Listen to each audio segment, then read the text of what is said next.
We often look at today's conflicts, well, through a very immediate lens, don't we? But there's incredible power in reaching back into history. Absolutely. To understand these enduring patterns of power, resistance, perspective. And today, that's exactly where we're heading. We're diving deep into an ancient account of a siege, looking at excerpts from Agur's account in the Siege of Bethulia. Okay. And what makes this so compelling, really, is the vantage point. We're seeing this conflict through the eyes of an outsider. Right. So picture the scene. Holofernes, this powerful Assyrian general, he's poised to strike against the Israelites. And up in their mountain strongholds, the Israelites are, bracing themselves, getting ready. And our goal here in this deep dive is to try and get inside the Assyrian mindset, at least at the start. Right. What were they assuming? What were they working with? Yeah, the intelligence that they have. And crucially, how did this foreign advisor, Agur, how did his intervention impact their initial thinking? Okay, let's get into that Assyrian war council then. Holofernes gathers his advisors. You've got leaders from Moab, Ammon, the coastal regions. Right. And he's got some very specific questions about these Israelites, the ones holed up in the hills. He was the details. Yeah, origins, cities, strength, leadership. But the real thing bugging him seems to be, why are they the only ones refusing to submit? It really shows how used they were to just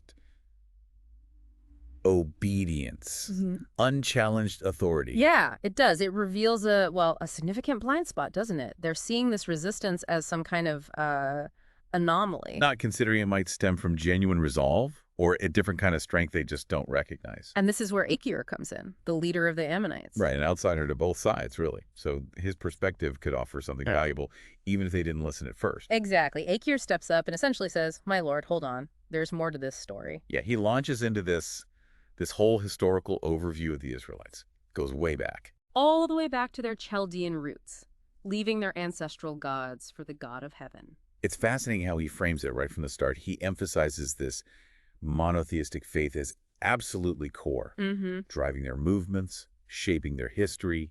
He talks about Canaan, prosperity, then Egypt. The enslavement, the plagues, the Red Sea. Wow. He's presenting these not just as events, but as proof of their God's power, his direct involvement. And the story keeps going. The wilderness journey, the battles with the Amorites, Heshbonites, it's like a crash course for Holofernes. It is.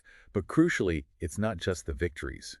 He points out this pattern, this cycle. Right. Faithfulness equals success. Straying means Defeat, war, captivity, even their temple destroyed. this cycle is the key to his argument, isn't it? It's the absolute backbone. He's not just listing facts, he's drawing a line.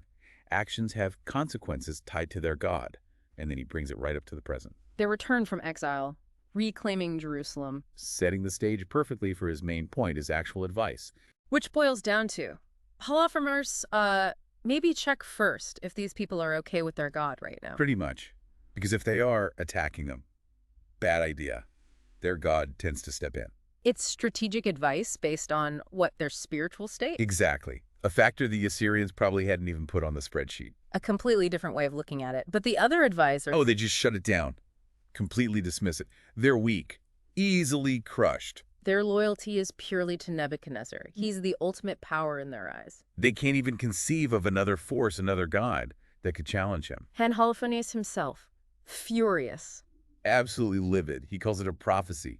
Just full of scorn. And then comparing Nebuchadnezzar to the Israelite God, essentially saying, who is this God compared to me, king? It's blasphemous, arrogant, and then the threat against Agur himself. Right. You'll pay for this after we win. And the final insult, the final act of dismissal, ordering him handed over to the Israelites in Bethulia. Wow. Talk about a diplomatic own goal. It's incredible. By rejecting Agur, they basically hand-deliver intelligence to the enemy. Yeah, a first-hand account of the Assyrian arrogance and how badly they're underestimating them. So Agur gets taken to Bethulia, literally jumped at the bottom of the hill while the Israelites are up on the walls using slingstones. You can just imagine that. The defenders seeing this lone figure left behind by the enemy. They must have been so confused. Suspicious, even. So they go down, find him tied up, bring him to their leaders, Uzziah, Shubris, Charmex. Exactly. And Agur, having just faced down Holofernes, now he's standing before the leaders of the very people he warned Holofernes not to attack. What a position to be in. And he tells them everything. Holofernes questions his own explanation. the warning, And Holofernes' furious reaction. the whole story. And the Israelites' reaction is so striking, isn't it? Completely different. They don't dismiss him. No, they fall down, they pray, they acknowledge the Assyrian pride, ask for mercy. They even praise Agur, reassure him. It shows this humility, this reliance on faith.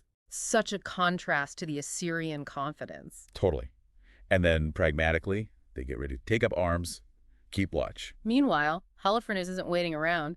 He deploys this colossal army. Colossal is right. 170,000 infantry, 12,000 cavalry. It's just overwhelming force. They surround Bethulia, cut it off completely, stretching their lines out. The sheer scale.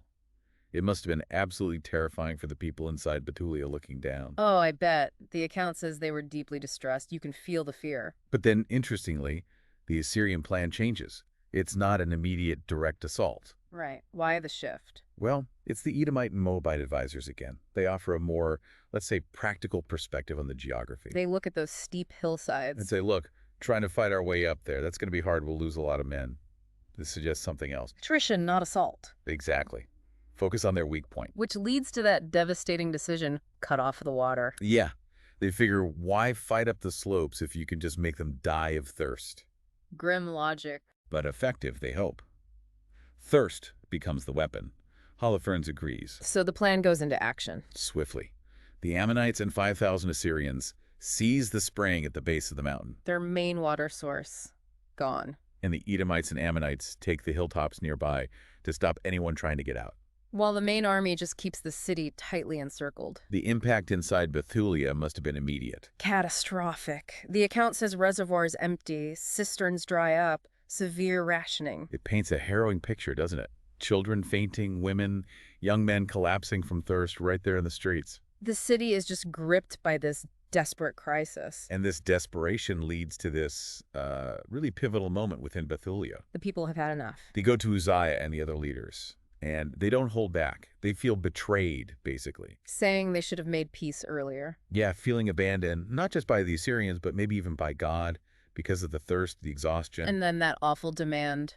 Surrender. It's heart-wrenching. They argue that slavery, well, at least it's survival, better than watching your family die of thirst. It's the most basic survival instinct kicking in. They even make an oath. Calling on God, their ancestors, the whole assembly is just weeping, praying desperately. And Uzziah, faced with this, what does he do? It's a critical moment for him.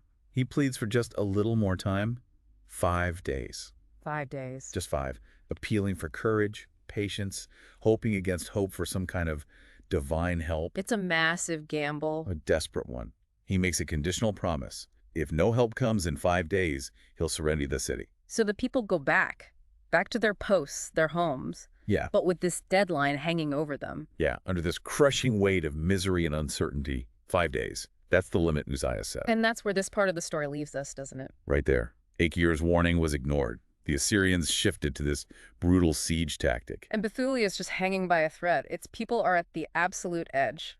Thinking about this, it really makes you consider, well, how crucial is it to truly understand your adversary? The Assyrians clearly failed there, didn't they? They missed something fundamental about the Israelites and their faith. And what about the power of information? Or, maybe more, the danger of dismissing it? Rejecting Agur's warning had huge consequences. Absolutely. And then, what is the breaking point for people under siege like that? What makes them choose survival, even if it means slavery? Yeah, Agur's role in all this? Yeah. He offered reason, the different view, and was punished for it. Yet his warnings, even though dismissed, kind of foreshadow the trouble the Assyrians are walking into, even if they don't see it yet. It really highlights the cost of arrogance, doesn't it? And the value of actually trying to understand who you're up against. It certainly does.